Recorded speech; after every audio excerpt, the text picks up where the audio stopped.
रविदास जी ने दीक्षा दी। अब उस समय जैसी रविदास जी ने दीक्षा दी तो संपूर्ण भारतवर्ष में रविदास जी महाराज की चर्चा हुई। तात्कालिक मुगल बादशाह जो है कि सिकंदर लोधी, उनको जब सूचना पड़ी तो उन्होंने कहा कि रविदास कौन? उन्होंने कहा कि जो है कि दलित वर्ग से। तो उन्होंने कहा एक काम करिएगा कि रविदास जी का धर्मांतरण कराइएगा और इनको इस्लाम स्वीकार कराइएगा। मैं पंथ मजहब की बात नहीं कर रहा हूँ, लेकिन जो घटना घटी उस पर बात कर रहा हूँ। उन्होंने कहा इनको इस्लाम स्वीकार कराइएगा। अच्छा, कौन जाएगा? एक और नाम निकल के आ रहा। कौन जाएगा? तो नाम निकल के आया सदन कसाई। ये भक्ति जगत में बात कर रहा हूँ मैं, भक्ति काल में। तो सदन कसाई को जिम्मेदारी दी गई। सदन कसाई इस्लाम धर्म से थे।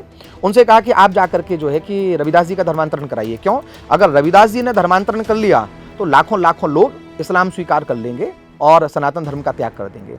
और सदन कसाई गए अपनी बुद्धि को लेकर के, जो भी उनकी योजना तैयारी रहती है बुद्धि को कन्वर्ट करने की।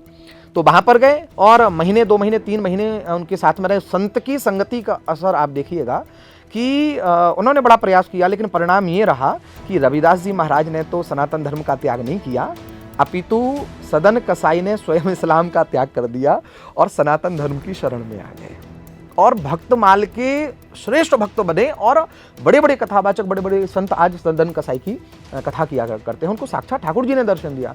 तो कहने का अर्थ क्या है? अगर कोई ऐसा पंथ मजहब जो जबरन किसी का धर्मांतरण का प्रयास करता है या जबरन लोभ दे करके या किसी भी तरीके से, तो ऐसा करना तो अनैतिक है, गलत है। लेकिन फिर भी अगर कोई ऐसी विचारधारा से आता है तो सनातन धर्म ही एकमात्र शरण रहती है जो लोगों को शांति प्रदान करती है। और हमारे पूज्य रविदास जी महाराज जैसे श्रेष्ठ संत, जहां मीराबाई को भी दीक्षा देते हैं, सदन कसाई को भी दीक्षा देते हैं और समाज के सर्वश्रेष्ठ हम जैसे और कई आचार्यों के आदर्श बन जाया करते, वो रविदास जी महाराज हैं।